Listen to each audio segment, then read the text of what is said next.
How's it going, everybody? Brian Alvarez and Dave Meltzer here, Wrestling Observer Radio. It's Friday night, February 20, 2016, figure4online.com/wrestlingobserver.com.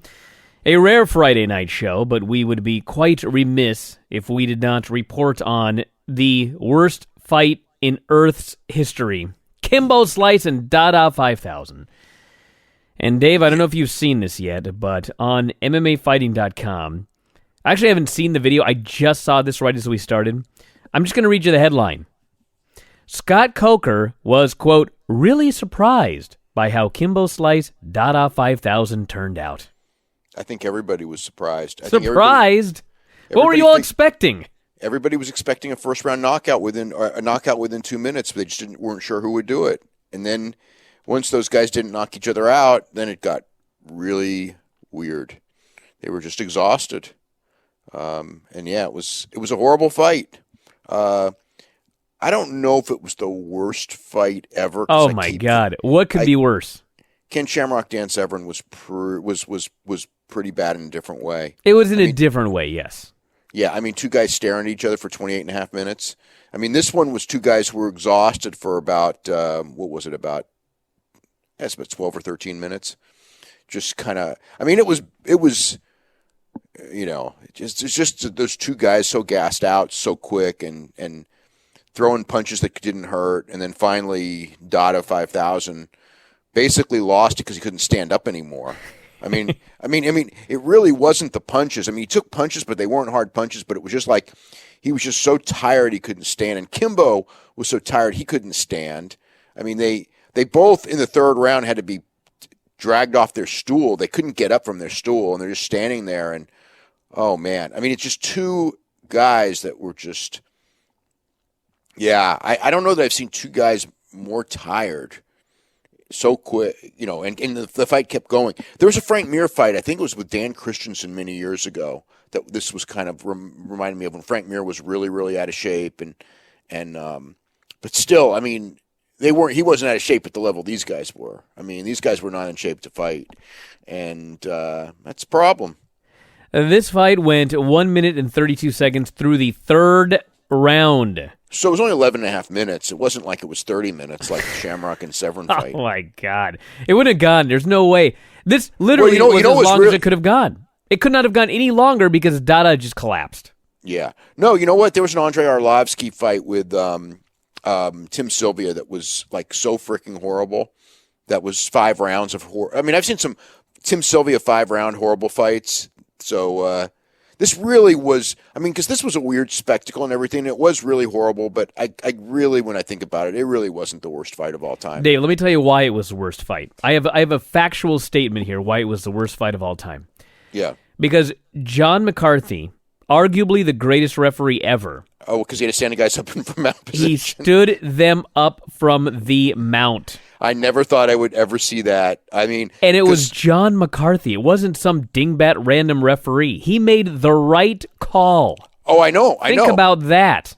I know. I don't think that we'll ever see him stand up a fight from mount ever again. But, yeah, because nothing was happening.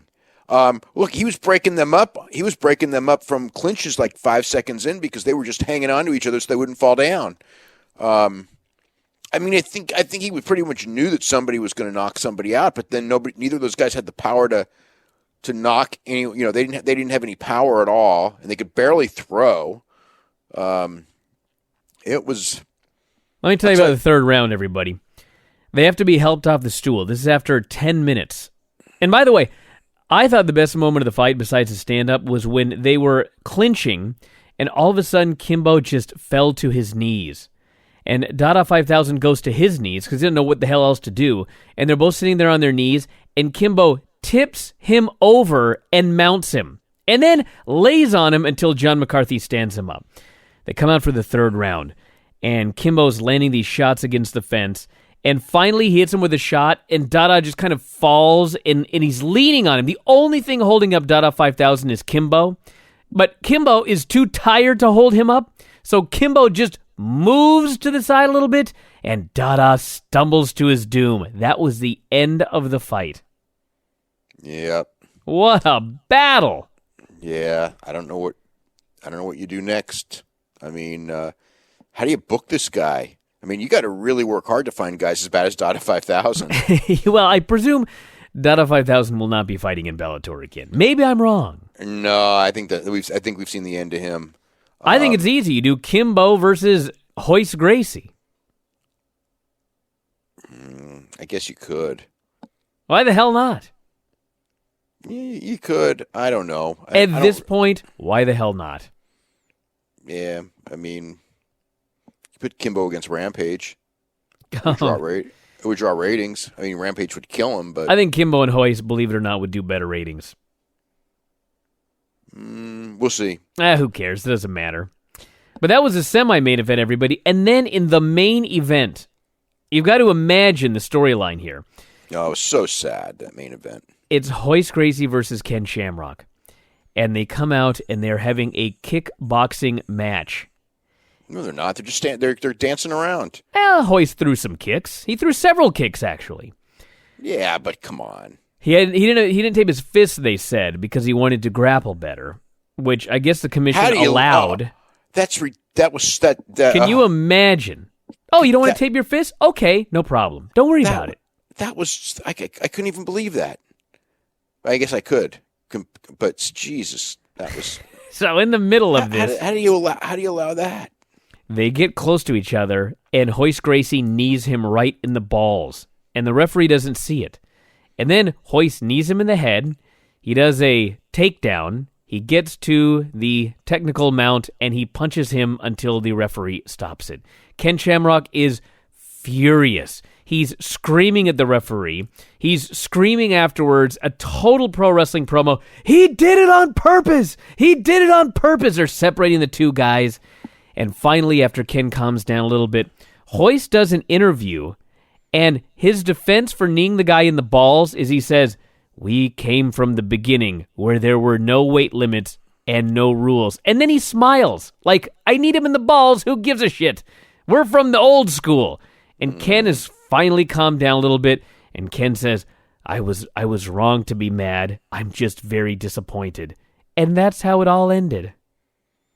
Yeah, I mean, one of the things that I don't like, because this is the same thing that happened in the Uriah Faber fight with, I think it was Jimmy Rivera, that if there's a foul that the referee misses and it leads directly to the finish, to me, that should be a no contest. I mean, the and that's why you have, it's like you have replays. You can, it's like this was like as bad as WWE in some ways. I mean, they don't do this usually, but just put the thing on the screen. The referee can see that there was a very clear low blow.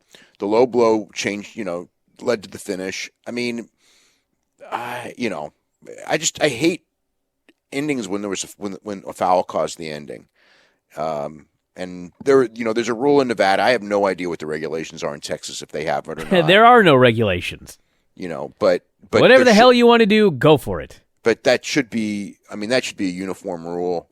I mean, you can't, like, if there's a foul in the middle of a fight and then, you really can't do anything, but it really does lead directly to the finish. To me, I mean, and that's the rule in Nevada. If the foul leads to the finish, the referee can use the replay and call it a no contest.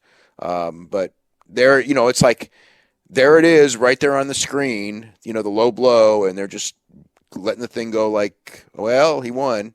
So unsatisfying after all that, not even just the whole thing of, all those years and then have that horrible finish. I mean, the fight was just nothing happening anyway. Nothing happened in the fight. Yeah, and Ken shouldn't be fighting, and Hoist shouldn't be fighting, and none of those guys should be fighting. This geriatric division is too much for me. Yeah, there's a reason that you don't have that, because you have stuff like this. When Ken went down, because I didn't see the low blow, when Ken went down, I thought, oh God, he twisted his knee. You know what I mean? Because it's like these. There's so many problems with. I mean, at least like with Ken and Hoist, at least nobody hit the other one that hard, so it wasn't like they. You know what I mean? But it's just a sad deal. You're gonna love this analogy. What amazed me about this was I finally got a chance to watch Tanahashi and Kenny Omega. Oh, thank God. Yeah, like you said, all of a sudden it just started working after a few days. So I watched it, and there's a spot where Kenny Omega throws a garbage can, and it hits the referee in the back, and the ref goes down. At least the goddamn referee had his back turned. When they showed the replay of this low blow to the balls, the referee is looking right at it. Who was this referee? How did he not see this? I understand that he's actually not like a terrible referee, although, He's just blind? I don't know what to say. He missed the call. I mean, it's human error, but what bothers me is it's right there on the replay. And he was looking right at it, too. That's the bigger issue to me. Yeah, it's like I know you can't restart the fight, but you can call it a no contest when you see what happened, and it's just, I mean, it doesn't really matter. It doesn't matter who wins and loses these fights anyway. It's not like they're building them up for a championship fight or anything. But it just really after all that time and everything like that. I mean, it's not like, I guess you could say that they could do a rematch, but it just wouldn't be good just to do this. I mean, I suppose they could do it, but they do have something to talk about if they do a rematch. They've got, it's a viable reason, I suppose, but that fight wasn't going to be any good either. I mean, it was literally like two guys that. It was literally like two old guys trying to have a fight. They weren't really trying to have a fight. I think they both were in there, and as soon as it was like, oh my God, now we have to fight. It's like, I think that they were having fun building it up. And then when they got in there, it was like, Ken just, because, he had enough time to stand up to hit him. And he just, I don't know what he was thinking. I mean, he's probably just beat up. I mean, that's just the reality. I mean, he's just beat up, and Hoist is old, and Hoist didn't look particularly good, but yeah, it was a. You know what though? The Melvin Guillard Derek Campos fight was really great, and Mike Tyson was great, and the ring. Oh my God, they're drunken Mike Tyson. He was tremendous, and then the one thing that you have to say as far as the production of the show, the entrances were tremendous. I like the Kimbo Dada 5000 video package. Yeah, I mean, like they got you really hyped for a terrible fight, and I thought the Hoist Gracie entrance was really great. I mean, when I saw that stuff is like, because nobody in wrestling is doing that stuff anymore. It was really like, God, this is a breath of fresh air. But then those two fights just were terrible, and UFC isn't doing anything like that. I mean, they've got kind of like a the creative ring entrance thing. I guess Rising probably is going to do it, but Rising is taking the same tact as these guys are. That Lady Tapa fight with Gabby Garcia was almost as bad as the Kimbo fight too, but it was short. It was short. But it was more amateurish actually, if you think about it, than this I don't know, on the stand-up scale it was very comparable, I thought. These guys weren't bad till they gassed. They were bad from the second this fight started, but maybe they could do Dada 5000 against Gabby Garcia. How about that? Yeah, that wouldn't be sanctioned. Maybe Texas would, but maybe in Lucha Underground they could do that one. You just gave him an idea. Oh boy, we had Derek Campos, you noted, against Melvin Guillard. 32 seconds of the second round. First round, they just come out just swinging like crazy people. And Mike Tyson's doing commentary, and he's drunk off his ass. They did an interview with him earlier, and it's like, oh my God, this guy is sauced. And they decided, hey, you going to stick around for commentary? So they had him stick around for this fight, and in the second round, when Campos finished him within a minute, Mike Tyson was having the time of his life talking about this one. Oh, he's having the time of his life talking about everything from Suplex City to... which Sean Grandy actually brought up Suplex City. But talking about Kevin Randleman, and I thought it was really cool though. Like, it was really clear that Mike Tyson watched a lot of old school UFC because I mean, he knew absolutely about the Kevin Randleman suplex on Mirko Kroc on Fedor, and he was talking about Marco Huas with the foot stomps.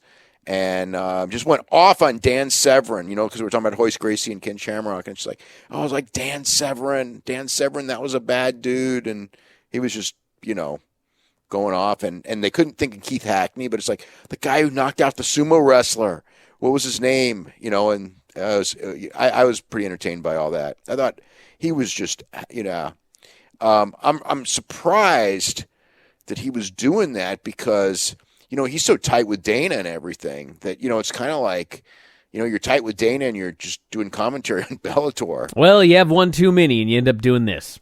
Yeah. They had a Linton Vassell versus Emmanuel Newton match. Decision 30-26, 29-27, 29-27. I was bored to tears. I don't know about you. It's okay. Yeah, it wasn't really all that exciting. Not much to say other than that. Linton Vassell won. Yeah, so much for Emmanuel Newton being in the He top looked mix. horrible. He looked really tired. Yeah. He couldn't do a damn thing when it went to the mat. Nothing. Well, that kind of was what happened in the first fight, and then he ended up getting subbed. Vassell, got subbed by Newton, I think, the first time they fought. But Vassell was winning the fight, before he, going into the fifth round. And then we had Emmanuel Sanchez and Daniel Pineda, which was a split decision, 28-29, 29-27, 29-28. Essentially, two extremely well-matched guys, very athletic, great cardio, who just scrambled and scrambled and scrambled and scrambled for about 3 rounds. Yeah, it was good. It was a good I fight. enjoyed it a lot. Yeah. Sanchez won a battle of attrition is essentially what happened here. And that was the main card, everybody. One for the ages. Yeah, what a show. I mean, they kind of, I've got people going like, oh, they killed the promotion and everything. And it's like, I have seen so many horrible shows that don't kill the promotion, and this one won't either. But it wasn't. It was a really bad night, though. I mean, because they probably had a really big audience. If my Twitter was any indication, it was like ridiculously big because I was getting more tweets. I got more tweets tonight than any time ever in history. I mean, like WrestleMania, anything. It was nothing like tonight. The only other time I can remember something even close was when Dana went and did that speech on me in Sacramento a couple of years ago. And even then it wasn't as many as this. I mean, it's just ridiculous. I mean, how many people were, just commenting on this show. I don't know if, the rating will be big. I mean, the rating will probably be pretty big, but, they made, I guess Derek Campos looked good, and he had a really good fight and everything, but it wasn't like anybody was made a star, and it's not like Derek Campos. Hell no. It's not like Derek Campos is a guy who's going to be like a future star. Like, there's so many guys they have on the roster, like Darian Caldwell or just people like that, where who's actually fighting in a couple weeks. But just guys that are upcoming that can be stars or whatever, or even like, they did do the Benson Henderson TV special right after. But they could have talked about that. They, whatever. I mean, they got Rampage in too. So at least they got Rampage and Tito still around. They could still do that fight if they want to do it. King Mo and Tito. That was the one that they they didn't set it up, but I guess they had a deal today. Yeah, that was yesterday. Yeah, they had a little squaring off thing. But they announced Mo and so they announced the San Jose would be the next big show with King Mo and Phil Davis, and with a winner to get a light heavyweight title shot. And because Liam McGeary was supposed to fight Phil Davis, and Liam McGeary got hurt, so he's out for a while. So it makes sense to put Mo and Davis, especially after Mo won that tournament in Japan. And then Josh Thompson and Michael Chandler, which probably is going to be a really good fight. Josh isn't what he was a couple of years ago. If it was a couple of years ago, it would have been a fantastic fight for sure. Now, I'm not so sure, but I think it still will be a good fight. So that'll be very different. Won't do the ratings this one will, but it'll be a hell of a lot better show, most likely. You want to talk about a Galvao fight? Yeah, so it's coming Friday. They got Marcus Galvao and Eduardo Dantes for the Bantamweight Championship. And it's in Kansas. And, Kansas is experimenting with the earlier weigh-ins So anyway, this is the whole freaking problem, and California's been talking about this as well, where you allow weigh-ins earlier so guys don't go in dehydrated. And I mean, it's all well-meaning and all, but so the problem is that let me get my notes on this. So there we go. Okay, so Eduardo Dantes fights at 135. He usually weighs in. He usually walks to the cage at about 154, but with the 6 hours of he's going to weigh in at 10 a.m. instead of 4 p.m. So he's got 6 hours more to rehydrate.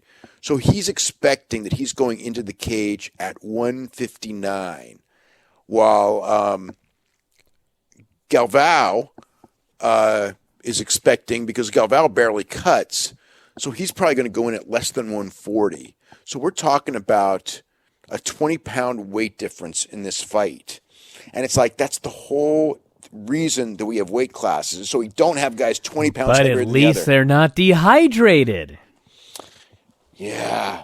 I mean, it's like so you solve one problem and it's the same thing. It's like as soon as they announce these things, because California's talking about allowing guys to weigh in like on Wednesday, even as early as Wednesday. And it's like, okay, now you solve the dehydration problem, but now you got this issue where these guys are going to be like so much bigger and they're going to think they can cut so much more. And then you add this new thing. It's like if they're both within a few pounds of each other, I guess it doesn't really matter.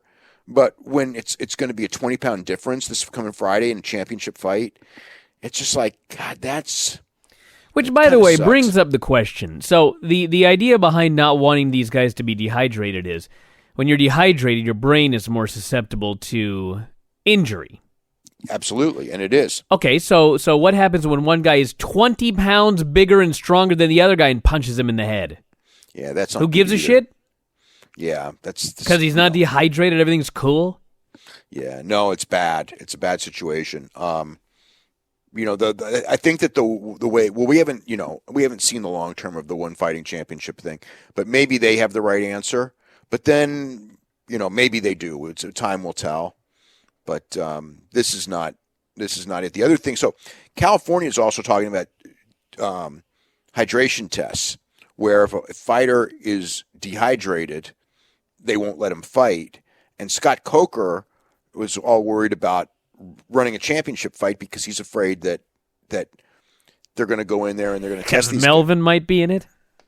No, because somebody may go in dehydrated and they won't let him fight on championship fight on that's being advertised. But it's like the guy shouldn't go in dehydrated, but I mean they do.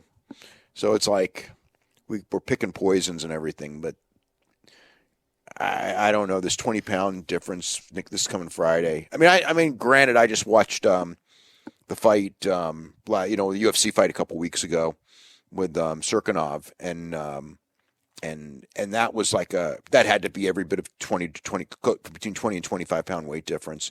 So I mean, it happens even without earlier weigh-ins, but the earlier weigh-ins allow. Again, if he thinks that with the added 6 hours he can put 5 more pounds on, that's another 5-pound difference with guys who do heavy cuts. So is he bragging about this, or what's the story?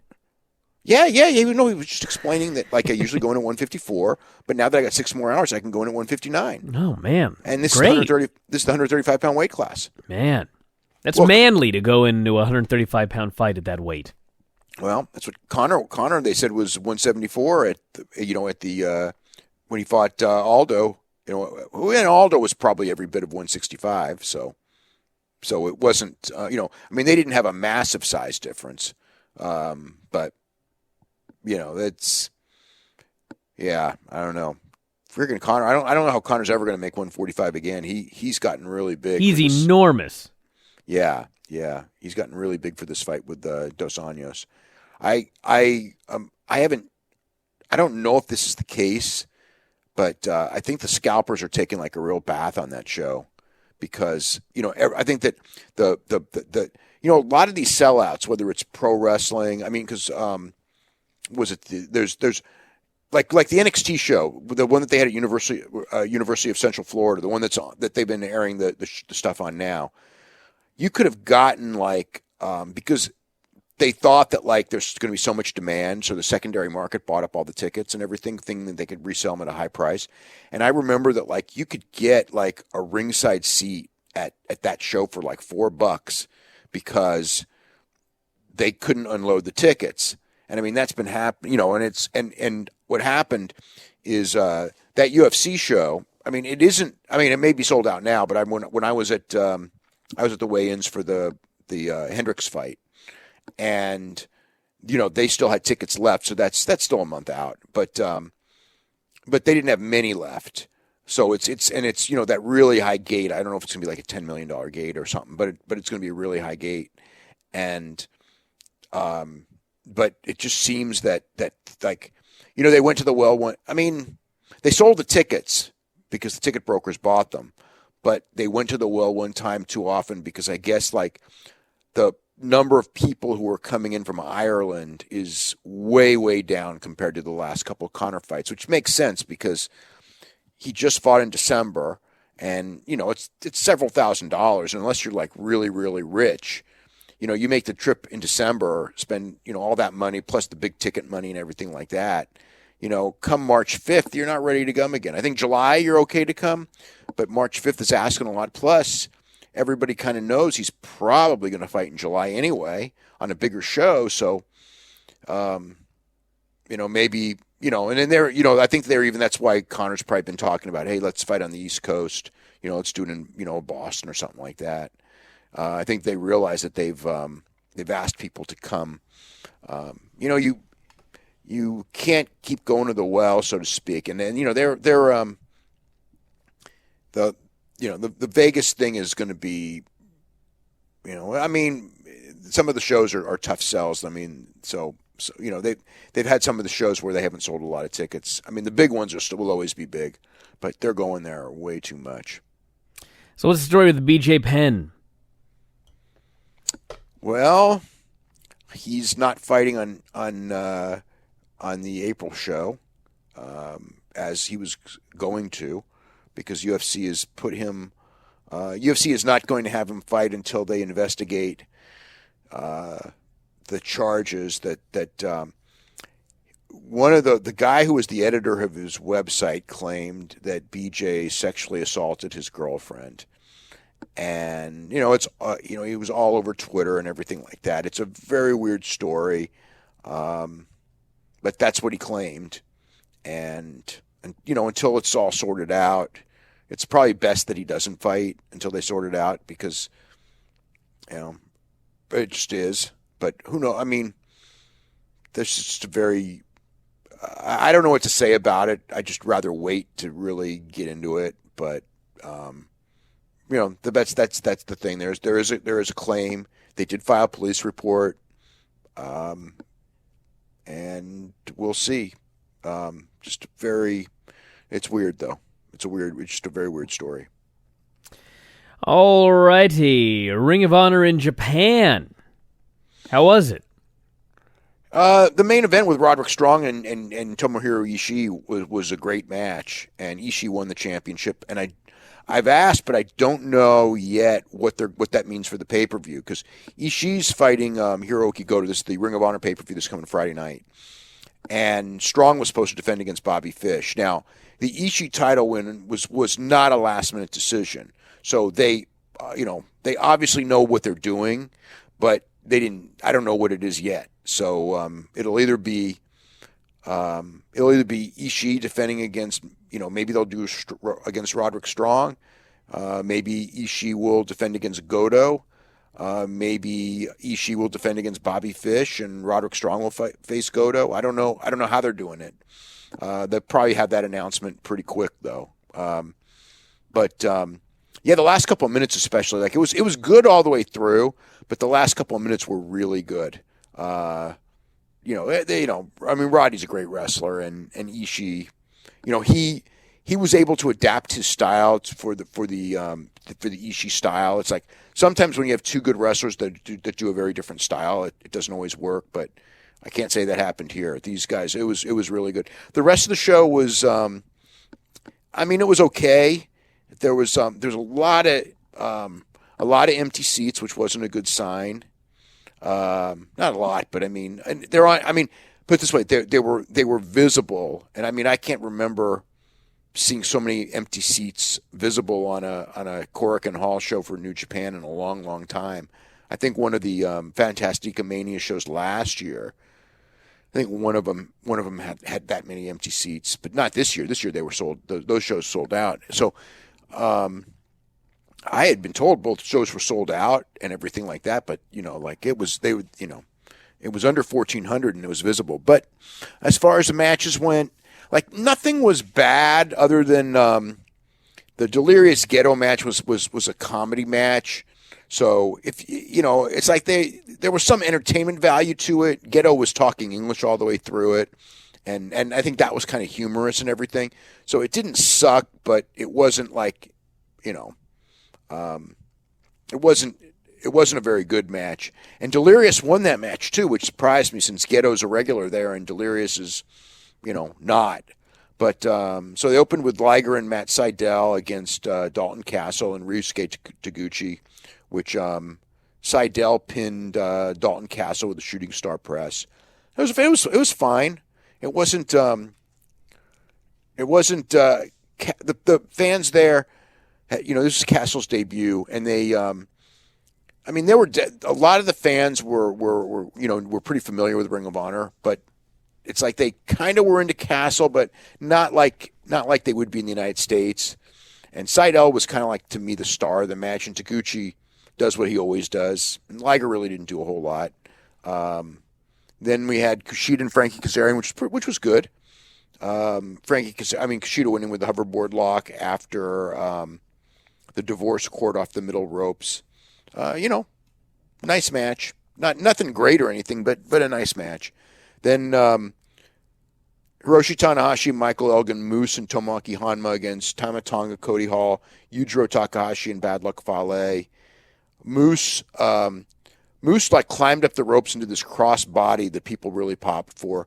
Tanahashi didn't do much of anything. This guy, it's everything I dreaded with his shoulder injuries is happening. He's just turning into Shinya Hashimoto at the end of his career. You could just see his shoulder's a mess. He's working every night. He's not doing a lot, and you can see he can't do a lot, even though he, obviously did a whole lot in that match with what's his name, with Kenny Omega. Elgin did a nice hot tag spot. Honma didn't do much of anything, which is weird because Honma's usually a really hard worker. So overall, the finish was Moose used a spear on Cody Hall for the pin. The match was, I would say a disappointment.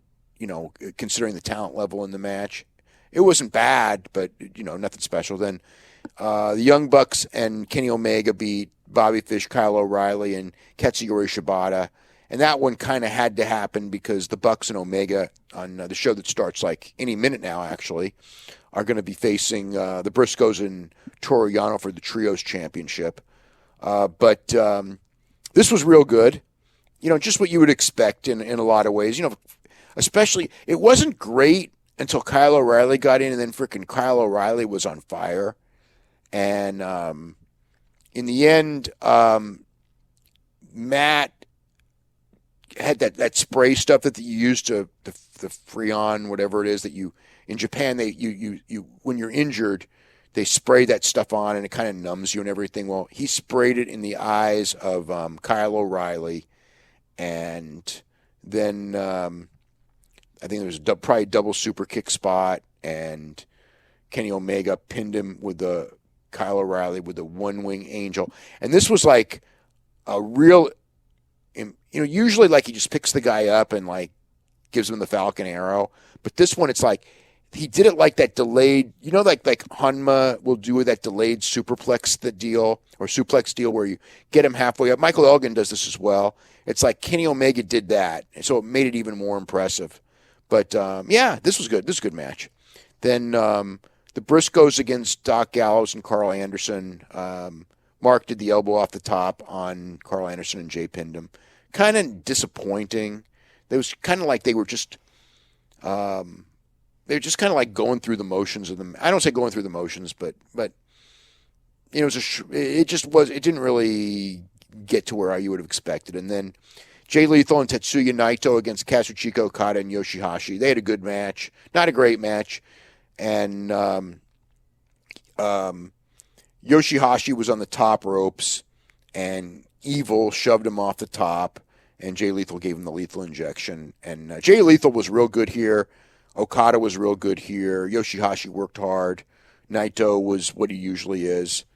So that was the card. But, yeah, very strong main event. And they got another one, the second one tonight. And hopefully in the next, I'm sure that they'll announce what they're doing as far as the TV championship and everything for the pay-per-view on Friday night. They'll probably announce that pretty quick. All righty, we got Fastlane coming up on Sunday, and a bunch of matches, 7, including the pre-show match, which is the Kalisto Alberto Del Rio 2 out of 3 falls match for the U.S. title.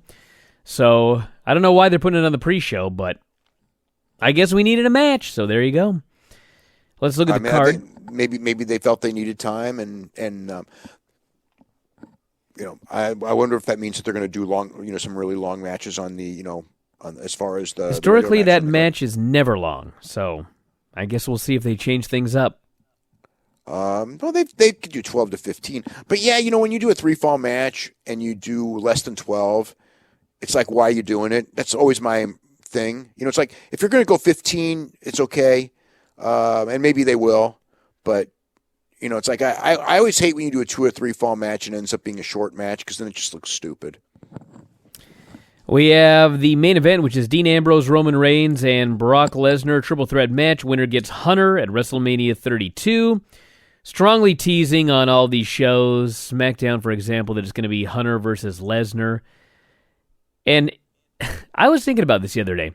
So they've been teasing that it's going to be Hunter versus Lesnar. And they've also been building up a Brock versus Dean Ambrose match. And at the end of the day, they're going to swerve us with the match that apparently people will want to see the least. But it's a match they've been building up. They've been building up Roman Reigns for 2 years now, and we'll see. I mean, they gave up on him last year. I wouldn't say gave up. Last year they figured that they would delay it a year. So now we're here, and they delayed it a year, and the guy's already a 2-time champion. Is he a 2-time champion or a 1-time champion? I think he's a 2-time. Because he won it and it was immediately taken away from him. Yeah. And then he won it again. Oh, okay. Did he? Can you imagine that we're actually trying to figure this out right now? It tells me how much I only remember him winning it and then losing it right away. He is a 2-time WWE World Heavyweight Champion. He is a 2-time because they did the money in the yeah. He is. Okay. Yes, and this title is a mess. You know what? This should be his first title win. Yeah, it'll be his 3rd. Yeah, that's weird. So there's not even the novelty of that. Yeah, well, but the thing is, they've been wanting this thing. They've been wanting him to be the star of WrestleMania, the guy who wins at the end, who goes on the talk shows the first thing in the morning and all that stuff. That was all planned last year, and then a week out, Vince changed his mind because he thought it wasn't going to go over. And then we'll see if he does the same thing this year because it's probably going to be the exact same thing this year as last year if he goes over. But I just sense that they're pretty committed to it, and we'll see. If he's in the match, he's going to go over in the match, and he should go over in the match because Triple H shouldn't retain the championship. But Sunday's the night where we're going to see if they change directions. I don't see them changing directions a week before Mania this year. If they're going to change directions, it's going to be to put. I don't see putting the title on Brock because he's not a full timer. So you're left with Ambrose, and I just haven't seen the commitment to Dean Ambrose that makes me think that they're going to go in that direction. I'm not saying it's not the better direction. It's hard. Like a year ago, I would have said for sure it's the better direction. But they've beaten Dean Ambrose so many times, and he doesn't have that special feel at all. So I don't know that it is right now. But I don't know that it's not necessarily a worse direction. I mean, you can go either way, and you're probably going to get about the same out of it either way. Other than if Dean Ambrose wins, the people will cheer. If Roman Reigns wins, the people will probably boo. But so we'll see what But again, they handpicked this guy so many years ago, and they had to delay it, and I just don't see them delaying it again. But who knows? I mean, they've changed before. We have got the Charlotte Brie Bella match for the Divas title. Yeah, well, obviously, I can't see Brie Bella winning that one because they're very clearly going to go with Charlotte and Sasha Banks were a three-way with Becky Lynch at WrestleMania, so it makes no sense for Brie to win. I mean, they could have Brie win and then have her lose it back to Charlotte on TV like the next day or something, but I never like when you do that stuff. But it's and then usually they don't like to do that anyway. So I'm figuring Charlotte wins that one. Becky Lynch and Sasha Banks against Naomi and Tamina. Yeah, well, that's got to be either they end up fighting each other, that's Sasha Banks and Becky Lynch, and cost them the match, or more likely Sasha Banks makes one of the two submit to the bank statement and to give her momentum going into WrestleMania. We've got Kevin Owens versus Dolph Ziggler for the Intercontinental title. Yeah, well, Owens has to win that one, I think, after he's lost to Ziggler twice. And they'll probably have a really good match. So, yeah. Everybody's most anticipated six-man, Ryback, Big Show, and Kane versus Harper, Rowan, and Strowman. Yeah, whatever. You're not excited about this match? No, not at all. Not at all. I guess Strowman will beat one of those guys, but probably Ryback. Man. It doesn't matter. He might be. Maybe he'll beat one of them. And finally, AJ Styles and Chris Jericho. Yeah, I figure Styles will win this one, unless Jericho turns. But I just don't see. I don't see Jericho winning it. But they'll probably have a really good match. Did you see their SmackDown match? You didn't see it, did you? I didn't see it. No. Okay. We'll see. What do you think of the Kenny Omega match? You know what?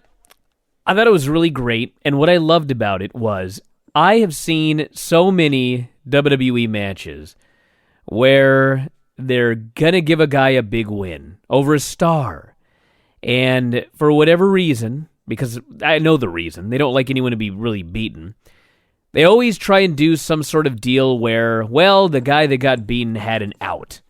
And they gave Tanahashi plenty of outs, too. They did, but all of the interference and all of the Bullet Club stuff was still...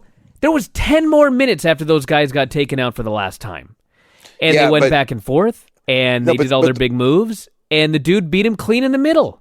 Yeah, but the thing is that they had destroyed his shoulder in the angle 3 days before, so he went in with the bad shoulder. So they gave him an out. Now they didn't it was a clean win, but it's not, they had to protect Tanahashi. He's the star. So I mean, that was the thing. That's why I really liked. Sure, it didn't hurt him. But I'm talking an out where when it was over, it's like, okay, you beat him, but you didn't accomplish anything. It felt like Kenny Omega accomplished something. Oh, Kenny Omega came off like a total superstar. I mean, and he had to. I mean, no, I thought this was an incredible, it was an incredible match as just a match. In and of itself, it was a really great match. But I think that as far as a laid out booking thing, it was really, to me, absolutely phenomenal because you had the interference, but it didn't really mean anything at the end. But you had to do it because you were going in there before saying you're not going to do it. So you psychologically, you had to do it to make him, because the interference made him a heel. He it's not like he beat him clean, but even though he actually beat him clean, but it's like he was the heel when he beat him clean. So. There were so many different things they had to take into account, including not hurting Tanahashi, but making this guy a star and having him win clean and having him win the championship and doing the interference and everything. And there's so many things they had to add up, and they made it work. And it easily could have missed because when you try to accomplish too much in a match, you usually accomplish nothing. And they actually accomplished everything that they tried to accomplish. Although, I guess we'll see. We'll see what happens with and I mean, April's going to be the real test when they do the Sumo Yeah, the Hall follow-up is what's going to determine whether this was that historic a match or not. Well, they're not going to drop the ball when it comes to that. I mean, it's not like it's WWE where you do something like that and then, you give the guy the big win and then you start beating him left and right. I think that Kenny may lose to Tanahashi. I'm sure he will lose to Tanahashi the next time they wrestle, but I think that he's going to be pretty protected. But yeah, I think the April show is going to be interesting. I mean, New Japan Cup will be interesting as well. Which is going to be in March. So, but they may, the Bucks and him may win the trios title, tonight. I think they probably, if I'm guessing, they probably will. Did you watch their apology? Oh yeah, that was awesome. I thought that was hilarious. Yeah, that's almost like because that was so. I really got a kick out of that. That was very creative. Yeah, these guys, what are they now? The Elite? The Elite, yeah. Yeah.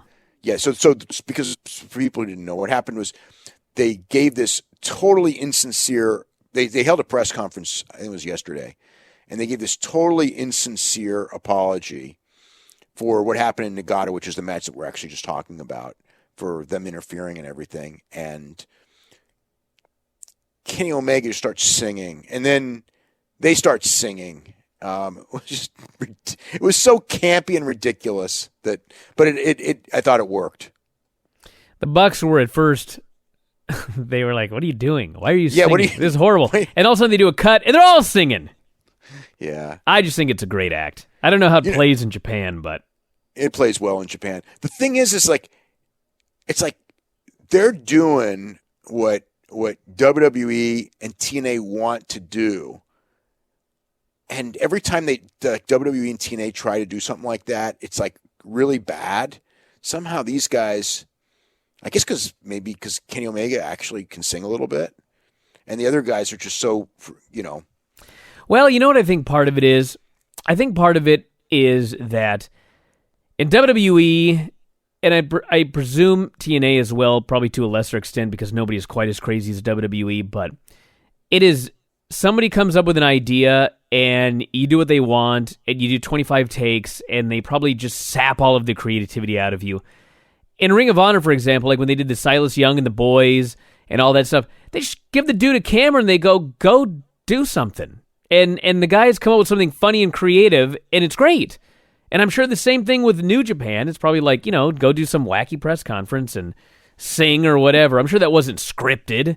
I'm sure there wasn't a team of 29 guys trying to think of something funny and then having these guys go out and do it. Life is much better when you let wrestlers be creative on their own. Yeah, or they'll flop, and that's okay too, because if they flop, they'll learn not to flop the second time. Yeah, they'll learn a lesson. Yeah, like nobody learns any lessons about promos. My God, I mean, when I'm thinking about some of those promos that we see, there was one on NXT. It was Nia Jax and Eva Marie on Wednesday night on NXT. Oh my God. It was just like, it's like freaking two robots. It's like, it's like that's how they're teaching them to do promos. I mean, it's like, oh God. Yeah. There was another, that one was the one that, oh my God. Wow.